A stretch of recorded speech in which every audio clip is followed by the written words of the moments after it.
யாவரும் கண்களை மூடி ஜெபிக்கலாம். ஸ்தோத்திரிக்கிறோம் ராஜா ஆண்டவரே, துதிக்கிறோம் அப்பா. இவ்வளவு நேரம் உம்மை ஆராதித்தோம் சுவாமி. இப்போ உடைய வார்த்தைக்கு நேராக கடந்து போகிறோம் ஏசப்பா. பேசுகிற அடியான என் தேவன கர்த்தர், நீங்க உடைய ஆணில் கடாப்பட்ட கரன்குள்ளாக ஒப்பு கொடுக்கிற தகப்பனே, நீங்க என்னை முழுக்க எடுத்து பயன்படுத்துங்க. மாம்சம் வெளிப்படாதபடிக்கு தேவன் அடியானை ஆளுகை செய்து கொள்ளுங்க. என்னோடு கூட இருங்க, பாதுகாத்து கொள்ளுங்க. இந்த செய்தி ஏசப்பா, இந்த செய்தி வந்த மக்கள் வந்தவண்ணம் வெறுமையாய் திரும்பாதபடிக்கு ஒரு பெரிய ஆசீர்வாதமாக ஏற்ற மன்னாவா இருக்கு. தேவன் கிருபை செய்யுங்க, ஆசீர்வதிங்க. இயேசு கிறிஸ்து நாமத்தில் ஜெபிக்கிறோம் ஜீவனுள்ள பிதாவே, ஆமென். ஹல்லேலூயா. எடுத்து வாசிக்கலாம். ஆபக்குக்கின் புஸ்தகம் 2ஆம் அதிகாரம் 3வது வசனத்தை ஒரு வாசி கேட்கலாம். ஆபக்குக் 2:3. குறித்த காலத்திற்கு தரிசனம் இன்னும் வைக்கப்பட்டிருக்கிறது. முடிவிலே அது விளங்கும். அது பொய் சொல்லாது. அது தாமதித்தாலும் அதற்கு காத்திரு. அது நிச்சயமாய் வரும் என்று வசனம் சொல்லுகிறது.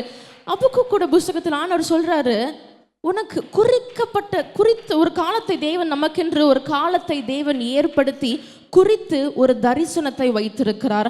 இந்த காலத்தில் என்னோட மகனுக்கு ஒரு ஆசீர்வாதத்தை கொடுக்க வேண்டும் என்ற ஒரு தரிசனம், இந்த காலத்தில் என்னோட மகனுக்கு ஒரு ஐஸ்வரத்தை கொடுக்க வேண்டும் என்ற தரிசனம், இந்த காலத்தில் என்னோட மகளுக்கு ஒரு ஐஸ்வரத்தை கொடுக்க வேண்டும், என்னோட மகனுக்கு ஒரு மேன்மையை கொடுக்க வேண்டும் என்ற ஒரு தரிசனத்தை தேவன் குறித்த காலத்தில் வைத்திருக்கிறார். எத்தனை பேர் விசுவாசிக்கிறீங்க? உங்களுடைய வாழ்க்கையில தேவன் குறித்திருக்கிறார் என்னத்தை? தரிசனத்தை. அந்த தரிசனம் கீழே விழாது, தாமதிக்கும். It can be a little bit delay. தாமதித்தாலும் பரவாயில்ல, அது நிச்சயம் வரும். ஹல்லேலூயா. என்னுடைய வாழ்க்கையில நிச்சயம் இல்லாம இருக்கும், நம்மளோட வாழ்க்கையில நிச்சயம் இல்லை. ஆண்டவரே, ஒருவேளை நீங்க இந்த ஆசீர்வாதத்தை கொடுப்பேன் ஐயா மூலமா நீங்க வாக்கு கொடுத்தீங்க, தாமதிக்குது ஆண்டவரே, ஒருவேளை இந்த ஆசீர்வாதம் எனக்கு வராமல் போயிடுமோ? அந்த சந்தேகம் மனுஷங்க தானே, கண்டிப்பா மாம்சம் லைட்டா எட்டி பார்க்கும்ல. ஒருவேளை ஆசீர்வாதம் வராம போயிடுச்சுன்னா, ஒருவேளை நமக்கு ஆண்டவர் மேன்மையை கொடுக்காம போயிட்டாரா, என்ன பண்றது அப்படின்னு நெடுநாளாய் காத்திருக்கிறது உங்களுடைய இருதயத்தை இளைக்க பண்ணும். ஆனால் நீங்கள் விரும்பியது வரும்பொழுது அது ஜீவ விருட்சத்தை போல இருக்கும் என்று வசனம் சொல்லுகிறது. ஹல்லேலூயா. அப்ப தேவன் குறித்த காலத்தில் உங்களுக்கு ஒரு ஆசீர்வாதத்தை வைத்திருக்கிறார். குறித்த காலத்தில் தேவன் ஒரு மேன்மை வைத்திருக்கிறார். குறித்த காலத்தில் தேவன் ஒரு தரிசனத்தை வைத்திருக்கிறார். அந்த தரிசனம் பொய் சொல்லாது, அது நிச்சயம் வரும். தாமதித்தாலும் பரவாயில்ல, அதற்காய் நான் காத்திருப்பேன். ஹல்லேலூயா. தாமதிக்கும் கண்டிப்பா, ஏன்னா சாத்தானுக்கு சும்மா இருக்க முடியாது. ஒவ்வொருத்தரும் ஒவ்வொரு விதமான வாழ்க்கையை நம்ம வாழ்றோம். அந்த 40 நாள்ல தரிசனம் இருந்துச்சான்னு எனக்கு தெரியல. ஆனா ஆண்டவர் உயிர் தெழுந்து வந்து மரணத்தை ஜெயமாக விழுங்கின அடுத்த 40 நாள் இருக்குல்ல, அந்த 40 நாள்ல ஆண்டவர் தரிசனத்தை வைத்திருக்கிறார். எத்தனை பேர் விசுவாசிக்கிறீங்க? அவர் வைத்திருக்கிற தரிசனம் எப்படி இருக்கும்னா, தாமதிக்கும் ஆனா வராம போயிடாது, அது நிச்சயம் வரும். ஹல்லேலூயா. ஸ்தேவான் இருக்கிறாரு. ஸ்தேவானை பார்த்து பிரதான ஆசாரியர்கள்லாம் கேட்குறாங்க, ஸ்தேவான் இந்த மாதிரி ஒரு பிரச்சனை இருக்கு, இதை பற்றி நம்ம என்ன டிஸ்கஸ் பண்ணலாம் அப்படின்னு சொல்லிட்டு பிரதான ஆசாரியர்கள் ஸ்தேவானோட பேசிக்கொண்டு இருக்காங்க. எடுத்து வாசிங்கள் அப்போஸ்தலர் நடவடிக்கையின் புஸ்தகங்கள், புக் ஆஃப் ஆக்ட்ஸ் 7ஆம் அதிகாரம் 2வது வசனத்தை வாசிக்கலாம். அப்போஸ்தலர் 7:2.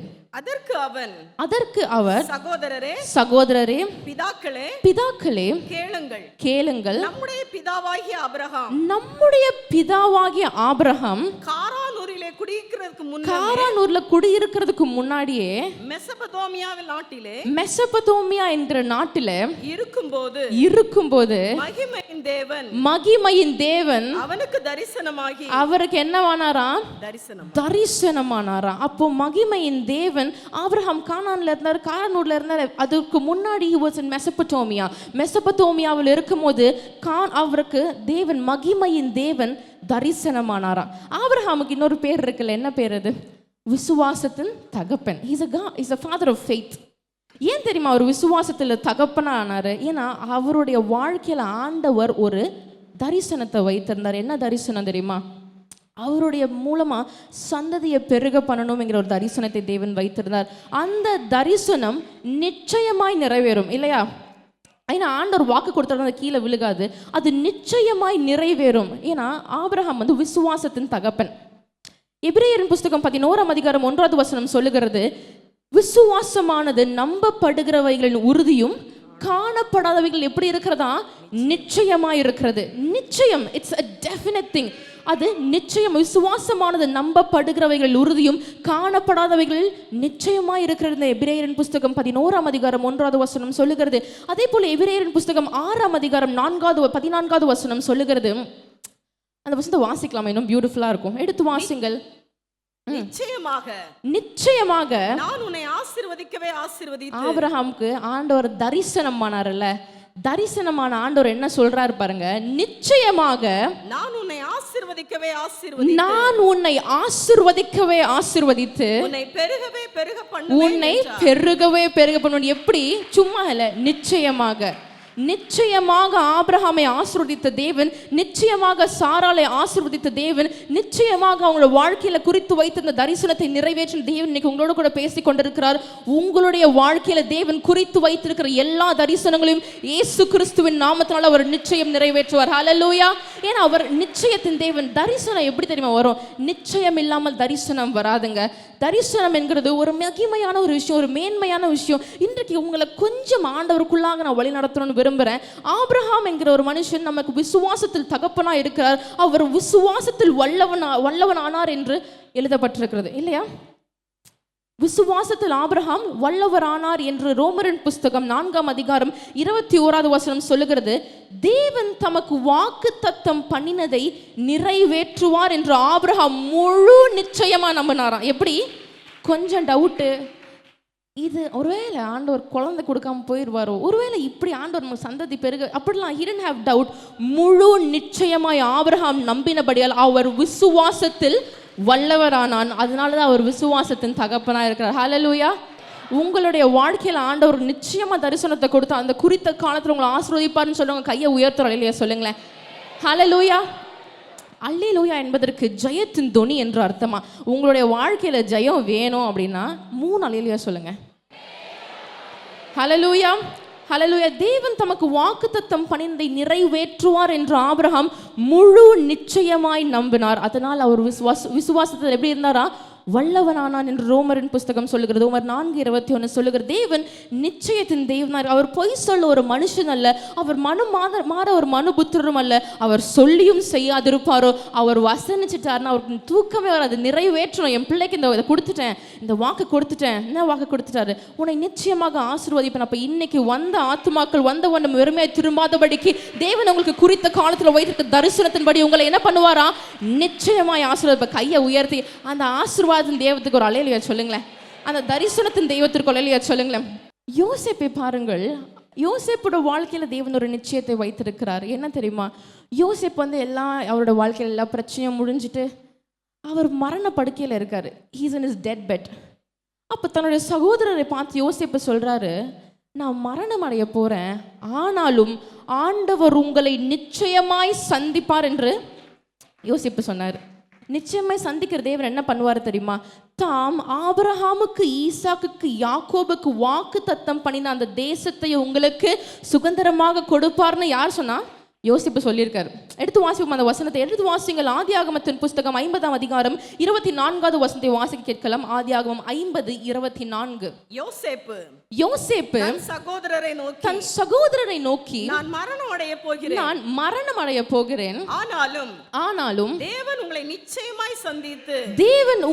நிச்சயமாய் சந்தித்து நீங்கள் இந்த தேசத்தை விட்டு தாம் ஆபிரகாமுக்கும் ஈசாக்குக்கும் யாக்கோபுக்கும் ஆணையிட்டு கொடுத்திருக்கிற தேசத்திலே போக பண்ணுவார் என்று சொல்லி சொன்னாராம். எப்படி? நிச்சயமாய் தேவன் அவர்களை என்ன பண்ணாராம்? சந்தித்தார். ஏன்னா ஆண்டவர் ஒரு தரிசனத்தை வைத்திருந்தார். என்ன தரிசனம் தெரியுமா? இந்த கானானதை இவங்க இஸ்ரவேலர்கள் எல்லாமே சுதந்தரிக்கணும்னு ஒரு தரிசனம். பாருங்களேன், ஆண்டவர் எவ்வளவு பியூட்டிஃபுல்லா வழி நடத்துறாரு. ஆபிரகாம்கிட்ட சொன்னாரு, நிச்சயமாக நான் உன்னை ஆசீர்வதிப்பேன். ஆபிரகாம் ஈசாக்குக்கு 2 குமாரர்கள், ஏசாவும் யாக்கோபும். யாக்கோபுக்கு 12 tribes. ஸோ 12 குமாரர்கள் and they say there's one daughter. 13 பிள்ளைங்க. அந்த 12 குமாரர்கள் இருக்காங்க. முதல் பையன் பேர் யூதா. யூத கோத்திரத்தின் ராஜசிங்கம் தான் நம்ம சொல்றோம் யூதா. யூதாவுக்கு 2 பிள்ளைங்க இருந்தாங்க, ஃபேரஸ் அண்ட் ஜேரா. தமிழ்ல they say it like பாரேசையும் சேராவையும் அவர் பெற்றார்னு சொல்லுவாங்க. பாரேஸ் அண்ட் சேரா. அப்போ அந்த வம்சம்ல தேவன் பாரேஸ் எடுக்கிறார். எடுத்து அவனுக்கு எஸ்ரோம் என்கிற ஒரு மகனை கொடுக்குறாரு. அந்த எஸ்ரோமுக்கு ஆராம் என்கிற ஒரு மகனை கொடுக்குறாரு. அந்த ஆராமுக்கு தேவன் அமீனதாபை கொடுக்குறாரு. அப்படியே ஆண்டவர் is multiplying the generation of Abraham.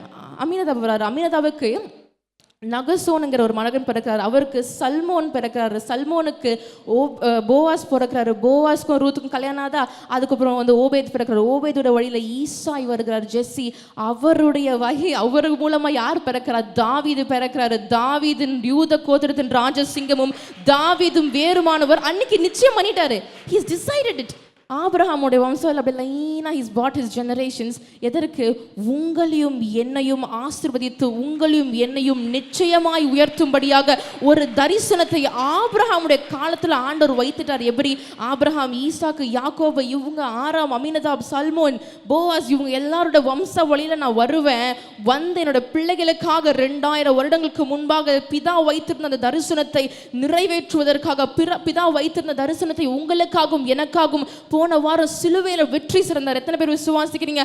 அந்த தரிசனம் நிச்சயமா என்ன ஆகுமா? நிறைவேறும் என்று வசனம் சொல்லுங்க. ஏன்னா அவர் நிச்சயத்தின் தேவன். He is a God of promise. நிச்சயத்தின் தேவன்.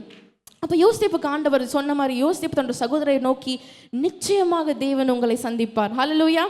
உங்களோட வாழ்க்கையில தேவன் இன்றைக்கு உங்களை நிச்சயமாய் சந்திப்பார்னு சொல்றவங்க கையை உயர்த்துறாங்களே, சொல்லுவோமா? ஹல்லேலூயா. பவுல் பாருங்க, பவுல் சொல்றாரு, நான் நிச்சயம் இல்லாதவனாக ஓடேன். பவுல் சொல்கிறாரு, என்னோட வாழ்க்கையில there is a definite assurance. என்னோட வாழ்க்கையில ஒரு நிச்சயம் இருக்குது. there is an assurance. நிச்சயம் என்னோட வாழ்க்கையில இருக்கிறதா? நான் நிச்சயம் இல்லாதவனாக ஓடேன் என்று பவுல் 1 கொரிந்தியர் புஸ்தகம் 9ஆம் அதிகாரம் 26வது வசனம் சொல்லுகிறது. அவர் சொல்லுகிறார், நான் நிச்சயம் இல்லாதவனாக ஓடேன். இந்த வாழ்க்கையில நிச்சயம் there is an assurance. உங்களுடைய வாழ்க்கையில நிச்சயம் இருக்கா இல்லையான்னு எனக்கு தெரியல, ஆனா தரிசனத்தின் ஆண்டவர் உங்களுடைய வாழ்க்கையில இன்னைக்கு ஒரு நிச்சயத்தை கொடுப்பார். நான் விசுவாசிக்கிறேன். ஹல்லேலூயா. கையை உயர்த்தி சத்தம் வரலையா சொல்லுங்களேன். ஹல்லேலூயா, ஹல்லேலூயா. ஏன்னா அவர் நிச்சயத்தின் தேவன். சாலமன் ராஜா சொல்றாரு பாருங்க, நிச்சயமாகவே முடிவு உண்டு, உன் நம்பிக்கை வீண் போகாது என்று நீதிமொழிகளின் புஸ்தகம் 23ஆம் அதிகாரம் 18வது வசனம் சொல்லுகிறது. நிச்சயமாக முடிவு உண்டு, உன் நம்பிக்கை என்ன ஆகாதான்? வீண் போகாது. ஏன்னா குறித்த காலத்துல தேவன் ஒரு தரிசனத்தை வைத்திருக்கிறார். அந்த தரிசனம் பொய் சொல்லாது. அந்த தரிசனம் நிச்சயம் வரும். தாமதித்தாலும் அதற்கு காத்திருப்பேன். அது தாமதிப்பதில்லை, அது நிச்சயம் வரும். ஹல்லேலூயா. என்னோட வாழ்க்கையில தேவன் வைத்திருக்கிற தரிசனம் நிச்சயம் வரும்னு சொல்லுவாங்க. கையை உயர்த்துறோம் சொல்லுங்களேன். ஹல்லேலூயா, ஹல்லேலூயா. ஏன்னா அவர் நிச்சயத்தின் தேவன். He is a God of assurance. He is a God of establishing. ஏன்னா அவர் நிச்சயத்தின் தேவன். குறித்த காலத்துல உங்களுக்கு குறித்து வைத்திருக்கிற ஆசீர்வாதத்தை தேவன் இன்றைக்கு நிச்சயமாய் கொடுப்பார்னு சொல்றவங்க கையை உயர்த்துறோம் சொல்லுங்க. ஹல்லேலூயா. யாத்ராகமத்தின் புஸ்தகம் 3ஆம் அதிகாரம் 1-2 வாசிக்க கேட்கலாம். யாத்ராகம் 3:1-2.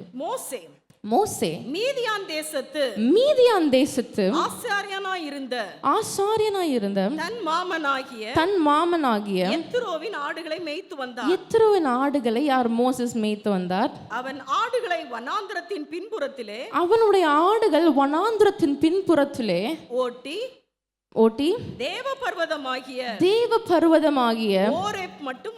ஓரேப் மட்டும் வந்தான்.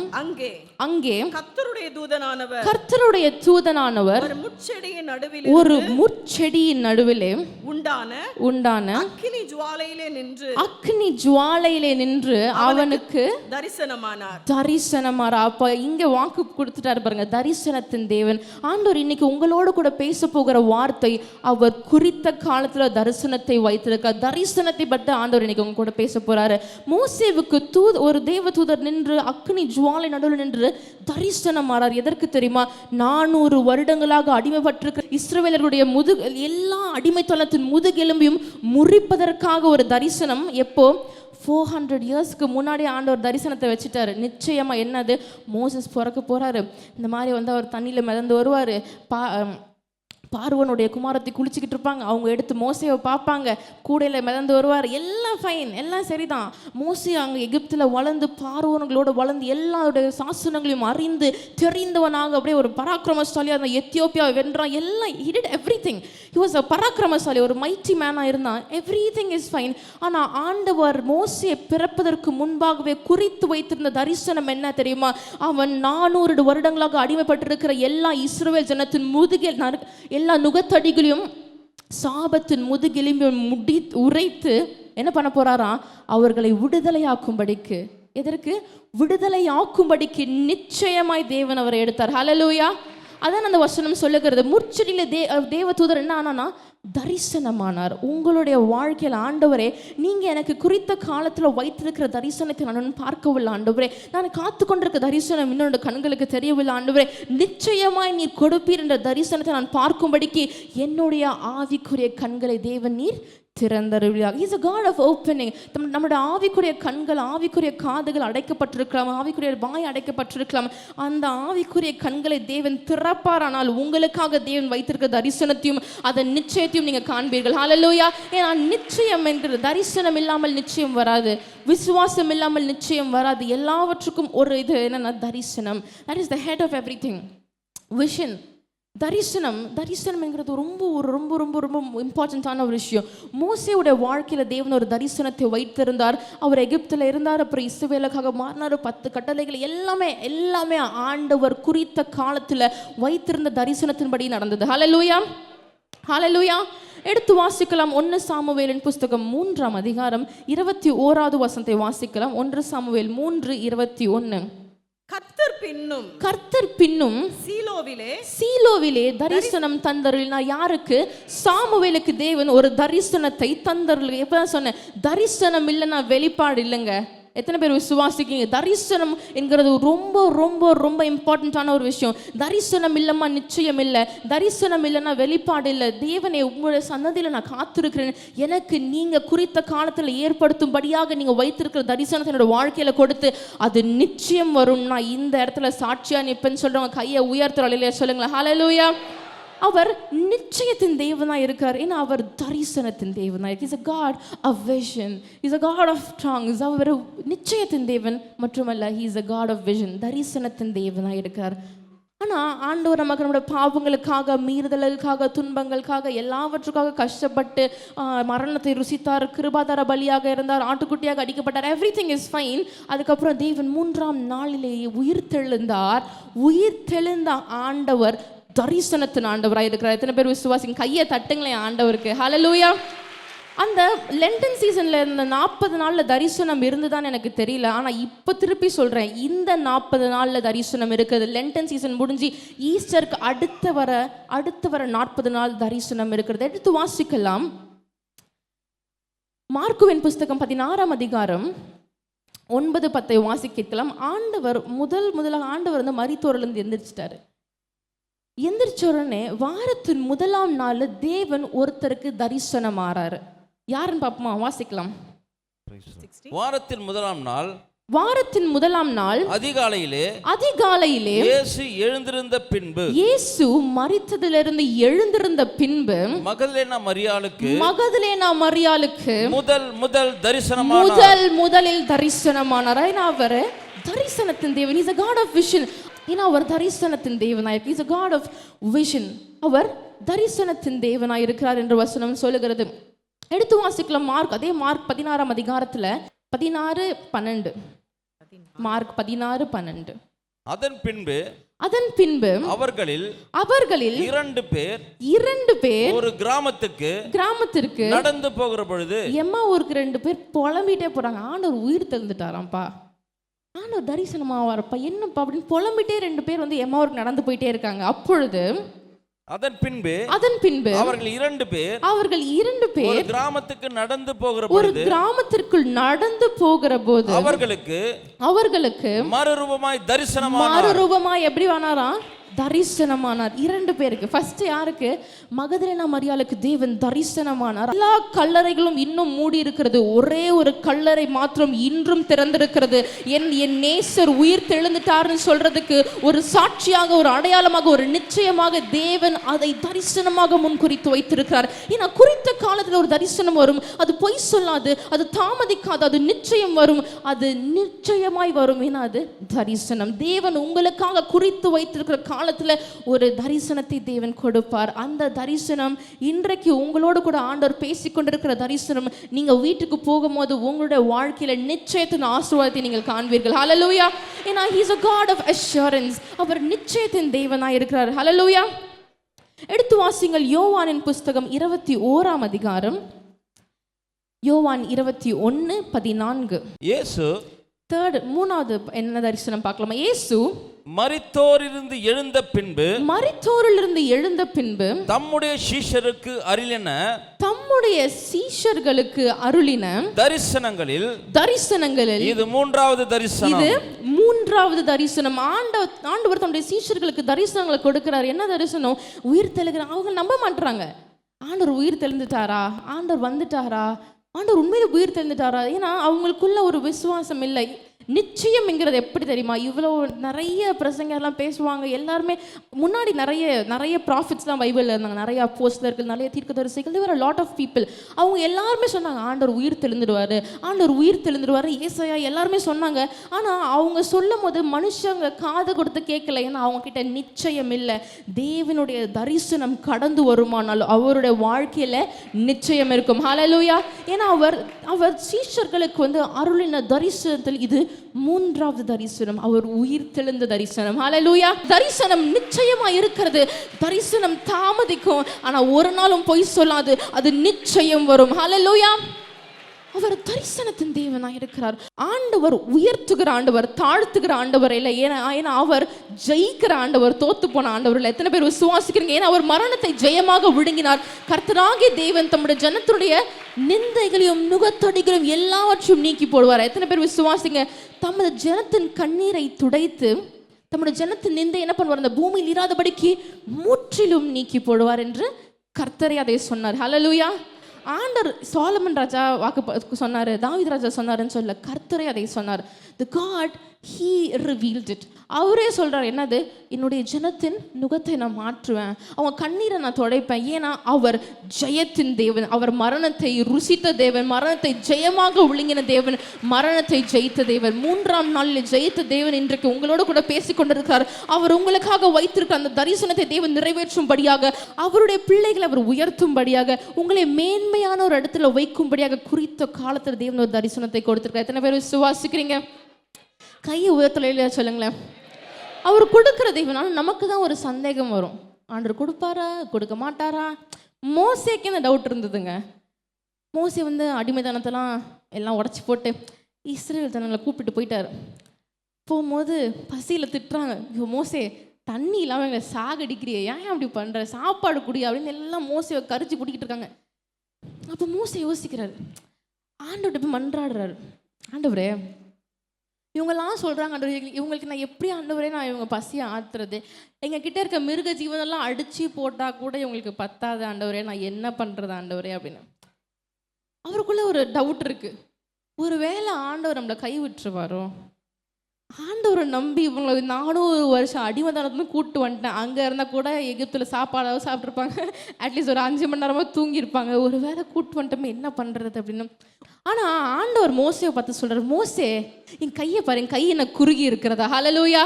அவர் குறுகி இருக்கிற தேவன் இல்லை, அவர் பராக்கிரமசாலியா இருக்கிறார். அவர் பயத்தின் தெய்வன் இல்லை, அவர் யுத்தத்தில் பராக்கிரமசாலி. எத்தனை பேர் விசுவாசிக்கிறீங்க? பவுலை பார்த்து ஆண்டவர் சொல்றார், பவுலே நீ பயப்படாதே, நான் உன்னுடனே இருக்கேன். ஏன்னா என்னுடைய ஆண்டவர் பயந்து போய் ஒளிஞ்சிக்கிற ஆண்டவர் இல்லை, தன்னோட இருபுறம் கருக்குள்ள பட்டயத்தை எடுத்து சாத்தானின் தலையை வெட்டுகிற ஆண்டவர். எத்தனை பேர் விசுவாசிக்கிறீங்க? அவர் இஸ்ரவேலின் ஜெயபலமானவராய் இருக்கிறார். அவர் யூத கோத்திரத்தின் ராஜசிங்கம். அது மட்டும் இல்ல, அவர் யுத்தத்தில் பராக்கிரமசாலி. He is a mighty in war. அவர் யுத்தத்தில் பராக்கிரமசாலியா இருக்கிறார். யாரு? என்னுடைய தரிசனத்தின் அப்பா யுத்தத்தில் பராக்கிரமசாலியா இருக்கிறார். எத்தனை பேர் விசுவாசிக்கிறீங்க? என்னோட வாழ்க்கையில ஆண்டவர் இவ்வளவு நாள் கொடுத்த அந்த தரிசனங்கள் வீணா போகல, இவ்வளவு நாள் கொடுத்த தரிசனங்கள் தாமதிச்சிருக்கோம், நான் காத்திருக்கேன், I will wait in patience. ஆனா என்னுடைய ஆண்டவர் அதை நிச்சயம் கொடுப்பாருன்னு சொல்றவங்க கையை உயர்த்தி அப்பாவுக்கு ஒரு அல்லேலூயா சொல்லுங்களேன். ஹல்லேலூயா. ஸ்தேவானுக்கு தன்னை வெளிப்படுத்தின ஆண்டவர், ஸ்தேவானுக்கு தரிசனமான ஆண்டவர், ஆபிரகாமுக்கு தரிசனமானவர், ஈசாக்கு யாக்கோபுக்கு தரிசனமான ஆண்டவர், மோசேயோட முகமுகமாய் பேசின ஆண்டவர், முற்செடியிலே தேவதூதனை நிற்க வைத்து தரிசனமான ஆண்டவர். அந்த தரிசனத்தின் ஆண்டவர் இன்னைக்கு உங்களோட சொல்றார், உங்களுடைய வாழ்க்கையில தேவன் தரிசனத்தை கொடுத்து நிறைவேற்றுவார். எத்தனை பேர் விசுவாசிக்கிறீங்க? விசுவாசிக்கிறவங்க சத்தத்தை உயர்த்தி 3 நாளிலே சொல்லுங்களேன். ஹல்லேலூயா, ஹல்லேலூயா. தரிசனம் இல்லை இருந்தா பயம் இல்லை, கரெக்டா? ஏன்னா பவுலுக்கு அதானே சொன்னார் ஆண்டவர், பவுல் நான் உன் கூட இருக்கேன்ப்பா, நான் தரிசனம் ஆயிட்டேன், உன் கூட தான் இருக்கேன், நீ பயப்படாம நீ பேசு அப்படின்னு. அப்ப இன்றைக்கு என்னோட வாழ்க்கையில பயம் இல்லை, தரிசனம் இருக்கிறது, வெளிப்பாடு இருக்கிறது, ஆசீர்வாதம் இருக்கிறது, ஐஸ்வர்யம் இருக்கிறது, மேன்மை இருக்கிறது, தேவன் என்னை உயர்த்த சுத்தமா இருக்கிறான்னு சொல்லுவாங்க. டக்குன்னு எந்திரிங்க பார்ப்போம். எடுத்து வாசிக்கலாம். எபிரேயரின் புஸ்தகம் 9ஆம் அதிகாரம் 28வது வசனத்தை வாசிக்கலாம். எபிரேயர் 9:28. கிறிஸ்துவும் அநேகருடைய பாவங்களை சுமந்து தீர்க்கும்படிக்கு